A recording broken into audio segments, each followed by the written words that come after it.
سارے نبی ہیں مقتدی، میرے نبی ہیں پیشوا۔ الحمدللہ رب العالمین والصلاة والسلام علی سید الانبیاء والمرسلین وعلى آلہ واصحابہ اجمعین۔ اعوذ باللہ السمیع العلیم من الشیطان الرجیم، بسم اللہ الرحمن الرحیم۔ صلاۃ الوتر، وتر کی نماز جو رسول اللہ صلی اللہ علیہ وسلم عموماً عشاء کے بعد سے لے کر کے فجر سے پہلے ادا فرما لیا کرتے تھے، اس کے بارے میں بعض مسائل میں اختلاف ہیں۔ خاص طور پہ جمہور اہل علم اور احناف کے ہاں اس مسئلہ پر اختلاف ہے کہ وتر کی رکعت کتنی ہے۔ احناف کا یہ مذہب ہے کہ وتر کی صرف 3 ہی رکعت ہیں۔ احادیث میں جو 1 رکعت وتر کا ذکر آتا ہے یا 3 سے زائد کا ذکر آتا ہے، 5، 7 یا 9 رکعت، اس کی وہ مختلف تعویلات کرتے ہیں یا مختلف اس کے جوابات دیتے ہیں۔ اس کے اپنے دلائل ہیں۔ دلائل کا ہونا کمال نہیں ہے، اصل کمال یہ ہے کہ دلیل جو لی جا رہی ہے، دلیل جو دی جا رہی ہے، اس دلیل کے اندر وہ بات بھی پائی جاتی ہو جو بات کہی جا رہی ہے۔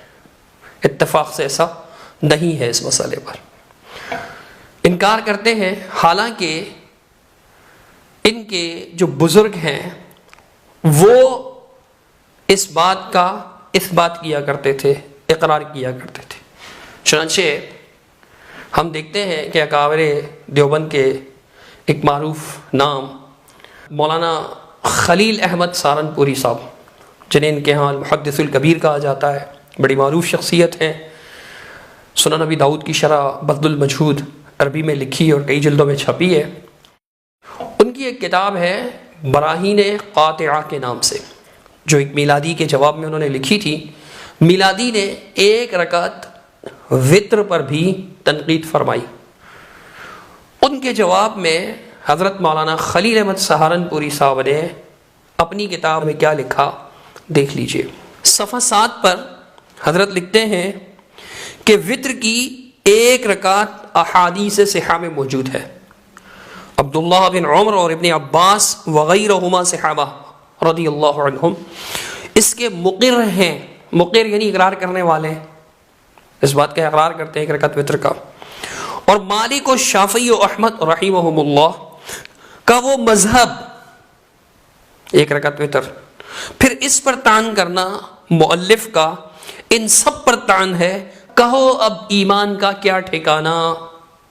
براہین قاطعہ صفحہ 7، حضرت مولانا خلیل احمد سہارنپوری صاحب یہ بات بیان فرما رہے ہیں۔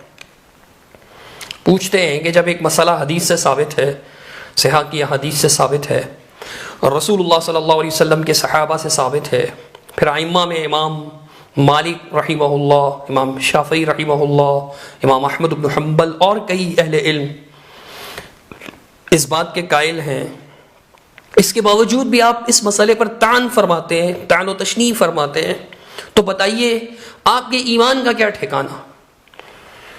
ایمان کا معاملہ اس لیے آ جاتا ہے کہ جب ایک مسئلہ رسول اللہ صلی اللہ علیہ وسلم سے ثابت ہو، پھر صحابہ سے بھی ثابت ہو، تو جس کے دل میں ایمان ہوگا وہ اس پر انکار نہیں کرے گا، اس پر طعن نہیں کرے گا، اس کا اقرار ہی کرے گا۔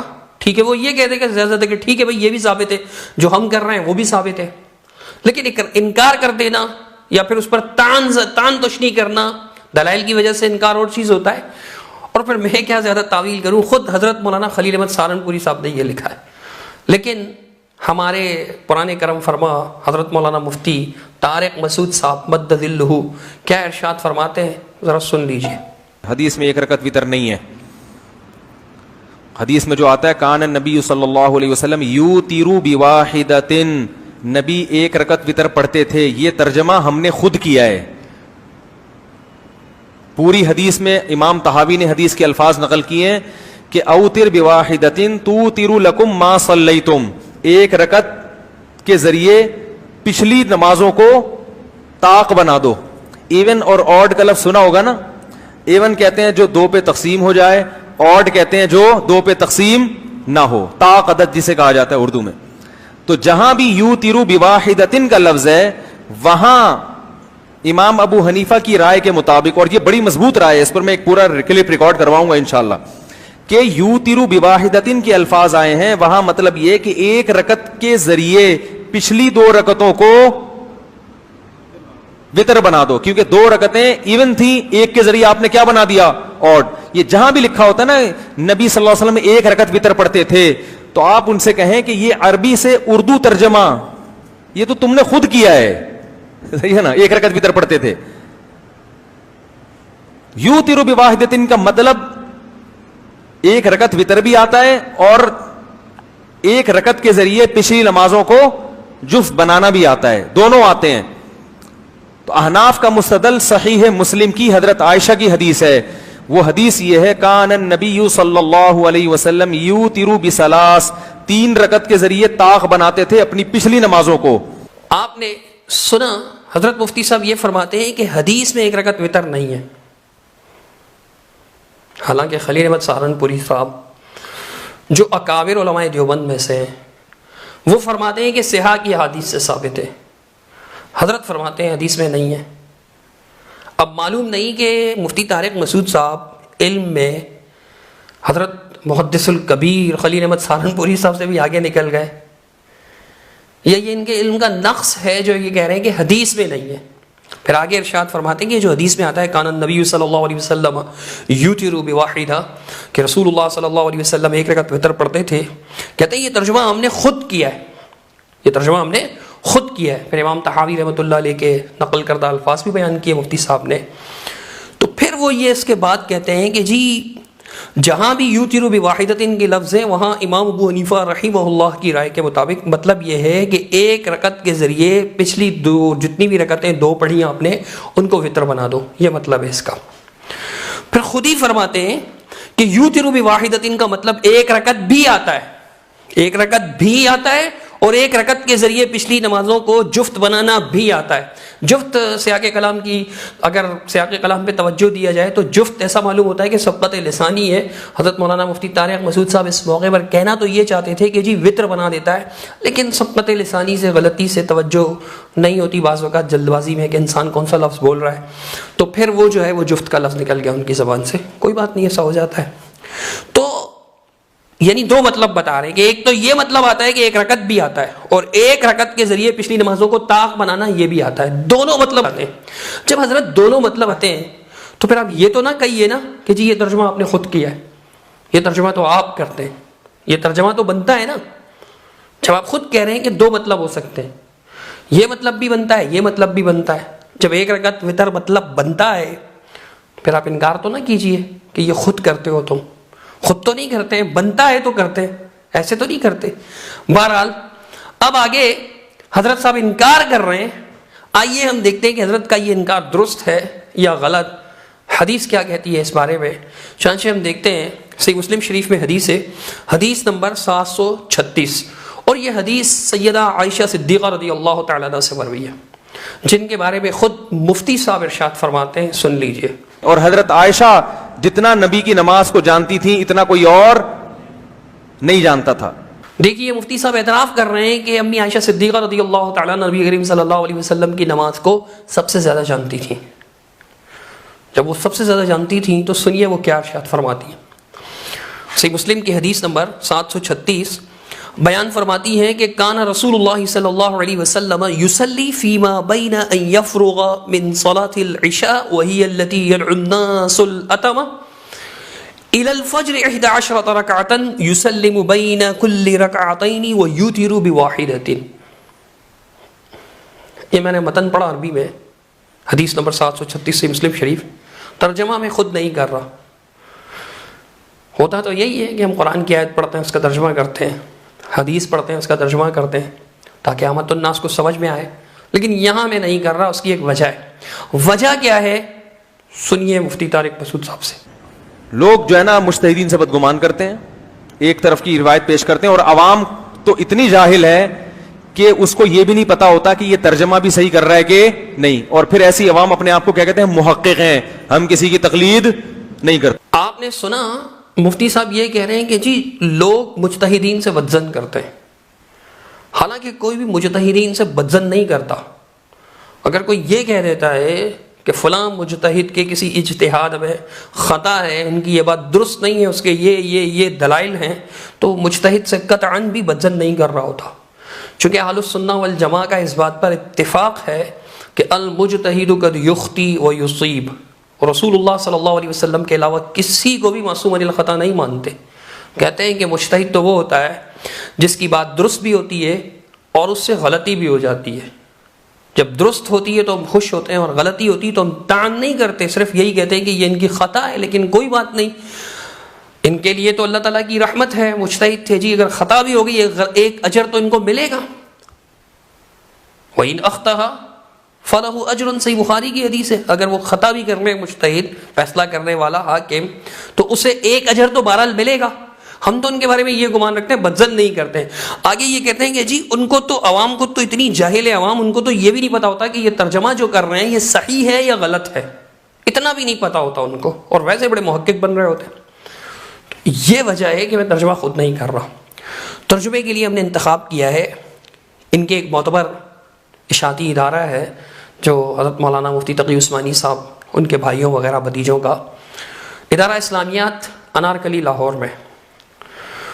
صحیح مسلم کا یہ ترجمہ جو ہے مولانا عابد الرحمن صدیقی کاندلوی صاحب نے کیا ہے، اور اس ترجمے پر اس کی جدید حواشی جو ہے حضرت مولانا مفتی محمد عبداللہ فاضل تخصص فی الافتاء جامعہ دارالعلوم کراچی نے کیا ہے، یعنی مزید حواشی اور فوائد وغیرہ نقل کیے ہیں۔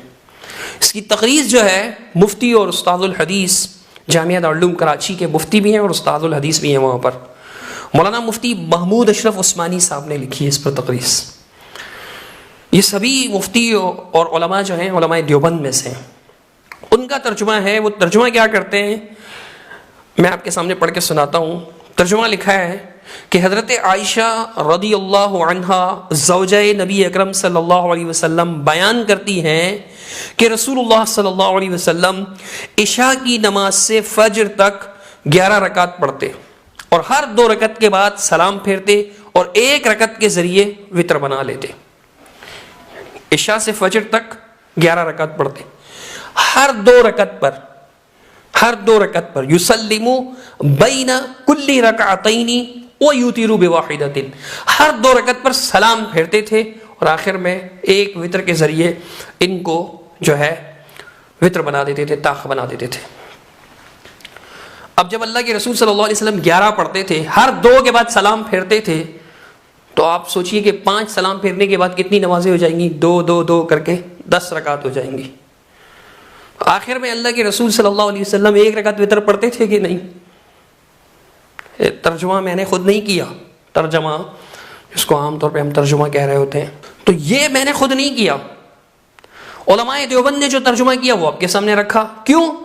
کیونکہ مفتی صاحب جس طرح سے ذہن بنا رہے لوگوں کا، کل کو کوئی یہ نہ سمجھے کہ یار یہ تو غلط ترجمہ کیا گیا ہے، یہ صحیح ترجمہ ہے بالکل، اور بات بڑی آسان سی ہے، کوئی بھی سمجھ سکتا ہے کہ جب 11 رکعت پڑھتے تھے اور ہر 2 رکعت کے بعد سلام پھیر دیا جاتا تھا، آپ صلی اللہ علیہ وسلم سلام پھیر دیا کرتے تھے، تو 10 رکعت تو ایسے پڑھ لی سلام پھیر پھیر کر، 2 پر سلام، 2 پر سلام، 2 پر سلام، پھر 2 پر سلام، پھر 2 پر سلام، یہ 10 رکعتیں ہو گئیں۔ ہم باقی 11 رکعت پڑھنے کے لیے کتنی رکعت پڑھی اللہ کے رسول صلی اللہ علیہ وسلم نے؟ 1 رکعت وتر۔ یہ واضح دلیل ہے یا نہیں کہ اللہ کے نبی صلی اللہ علیہ وسلم نے 1 رکعت وتر پڑھی ہے؟ لیکن کمال ہے مفتی صاحب، یعنی یہ صحیح مسلم کی حدیث ہے، کوئی دور دراز کی کتاب نہیں ہے۔ صحیح مسلم حدیث کی ان کتابوں میں سے نا کہ جو ان کے ہاں بھی اور ہمارے ہاں بھی سبقاً پڑھائی جاتی ہے، باقاعدہ استاد سے سبقاً پڑھی جاتی ہے، استاد پڑھاتے ہیں، ہر حدیث پڑھتے ہیں صحیح مسلم شریف کی۔ یہ جو 8 سالہ درس نظامی کا کورس ہے اس کے نصاب میں شامل ہے، اس میں یہ حدیث موجود ہے، لیکن حضرت فرماتے ہیں کہ جی یہ جو 1 رکعت وتر پڑھتے تھے حدیث میں نہیں ہے۔ سن لیجیے، آپ پھر سے سن لیجیے اتنا سا جملہ، حدیث میں 1 رکعت وتر نہیں ہے۔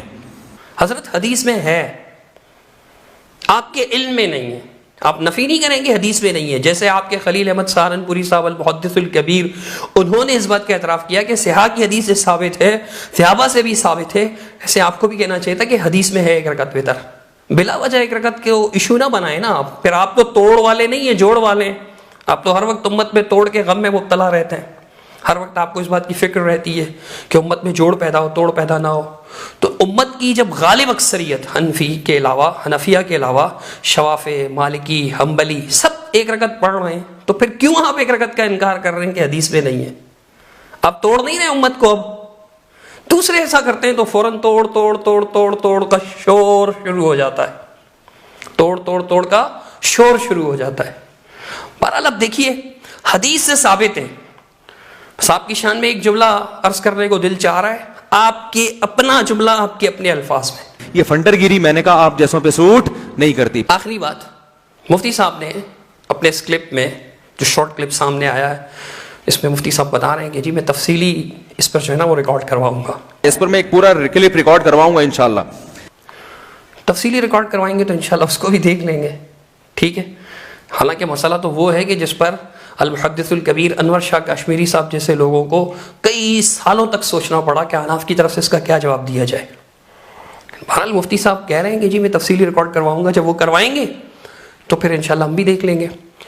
حضرت نے ایک بات آخر میں جو ارشاد فرمائی وہ یہ کہ وہ کہتے ہیں کہ جی یہ جو ہے نا احناف جس طریقے سے پڑھتے ہیں نا یہ بالکل بے غبار طریقہ ہے، اس پر سب کا اتفاق ہے. یہ والا جو طریقہ احناف نے اختیار کیا یہ بے غبار ہے، اس میں سب کے نزدیک وتر کی نماز ادا ہو جائے گی. حضرت احناف ہی رہ جاتے ہیں کہ جو 3 رکعت ایک ساتھ پڑھتے ہیں. باقی تینوں صرف احناف کا اختلاف ہے نا، مطلب ایک رکعت سے. باقی تو امام مالک رحمۃ اللہ علیہ، امام شافعی، احمد بن حنبل اور دیگر اہل علم اس بات کے قائل ہیں کہ ایک رکعت وتر پڑھی جا سکتی ہے. اختلاف کرنے والے صرف احناف رہ جاتے ہیں. اب احناف خود فرماتے ہیں، حضرت مفتی طارق مسعود صاحب ارشاد فرماتے ہیں کہ ایک رکعت پڑھ لو آپ، اگر آپ کا اطمینان ہے تو دیکھ لیجئے یہ کلپ بھی. خود حضرت فرما رہے ہیں کہ ایک رکعت پڑھ لو اگر آپ کا اطمینان ہے تو. ایک دفعہ ایک یورپ سے امریکہ سے ایک صاحب آئے، خون پینا شروع کر دیا میرا، اور وہی کہ وتر تو ایک رکعت ہے ایک رکعت ہے ایک رکعت ہے، رٹا لگایا انہوں نے. میں نے کہا تو ٹھیک ہے ایک رکعت آپ کا اگر اطمینان ہے تو آپ ایک رکعت پڑھیں، ہم تو حرمین میں بھی ایک رکعت پڑھتے ہیں. آپ نے سنا مفتی صاحب کہہ رہے ہیں کہ ایک رکعت پڑھ لو اگر آپ کا اس پر اطمینان ہے تو حرمین میں پڑھی جاتی ہے، ہم پڑھتے ہیں. تو مطلب ایک رکعت وتر اگر پڑھی جائے گی یا 3 رکعت اس طرح سے پڑھی جائے گی کہ 2 پر سلام پھیر دیا، پھر تیسری رکعت کے لیے کھڑے ہوئے اور ایک رکعت وتر پڑھ لی، تو اس پر آپ کا بھی اختلاف نہیں ہے، آپ خود تو کہہ رہے ہیں پڑھ لو. تو پھر بے غبار تو یہ طریقہ بھی ہوا، صرف احناف کا ہی طریقہ کیوں بے غبار ہوا؟ یہ بھی بے غبار ہی ہے،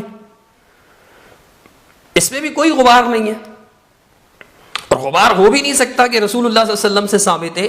خود مفتی صاحب نے اسی گفتگو میں ارشاد فرمایا کہ صحابہ سے ثابت ہے ایک رکعت پڑھ لو. بعض صحابہ سے ثابت ہے تو ایسے تو ہمارا عمل بھی بعض صحابہ سے ثابت ہے. جب صحابہ سے بھی ثابت ہے، ائمہ مجتہدین سے بھی ثابت ہے، تو پھر چھوڑیے نا لوگوں کو ایک رکعت پڑھنے. پابند نہ کیجیے ہونے کے جی نہیں تم نے 3 ہی پڑھنے، تم حنفی ہو بس تم نے 3 پڑھنے. بھائی اللہ کے رسول نے 1 پڑھی، صحابہ نے 1 پڑھی، اگر ہم پڑھ لیں گے، ائمہ مجتہدین نے بھی پڑھی، اگر ہم پڑھ لیں گے تو کیا حرج ہے؟ نہیں تم نے 3 ہی پڑھنی ہے، 3 ہی واجب ہیں. یہ تو زیادتی ہے نا، 3 کو تو واجب نہ کریں نا آپ. کوئی 1 پڑھ لے، جب رسول اللہ صلی اللہ علیہ وسلم نے پڑھی، صحابہ نے پڑھی، ائمہ مجتہدین سے ثابت ہے، تو کوئی 1 پڑھ لے، اس میں کیا حرج ہے؟ یہ کوئی کفر اسلام کا مسئلہ تو نہیں ہے نا. اگر 3 پڑھنا ثابت ہے، 1 پڑھنا ثابت ہے، تو پھر کفر اسلام کا مسئلہ تو نہیں ہے نا کہ جس پہ آپ اتنی کوشش فرما رہے ہیں کہ کسی طرح لوگوں کو اس سے روک دیا جائے، حتیٰ کہ آپ انکار فرما دیتے ہیں کہ جی حدیث میں نہیں ہے، حالانکہ حدیث میں ہے. اللہ تعالیٰ آسانی فرمائے، اللہ تعالیٰ سمجھ عطا فرمائے، اللہ تعالیٰ واقعتاً حقیقت میں امت میں جوڑ پیدا کرنے والا بنا. جب آپ حضرت گفتگو فرماتے ہیں نا اختلافی مسائل پر تو امت میں توڑ پیدا نہیں ہوتا، تو جب دوسرے گفتگو کرتے ہیں، دلائل دیتے ہیں اور آپ کے دلائل کا جواب دیتے ہیں تو اس سے بھی توڑ پیدا نہیں ہوتا. یہ عجیب بات ہے کہ آپ کی باری میں تو کوئی توڑ نہ ہو، دوسروں کی باری میں صرف توڑ ہی توڑ ہو. یہ تو پھر دوہرا معیار ہوگا، ڈبل اسٹینڈرڈ ہوگا. آپ جیسے منصف مزاج شخص کو تو کم از کم ایسی باتوں سے اوائڈ کرنا چاہیے. اللہ تعالیٰ توفیق عطا فرمائے. اقول قولی ھذا استغفر اللہ. سن ہمارے مولا، سن ہمارے داتا، ہم فقیر تیرے، تو ہے شہنشاہ.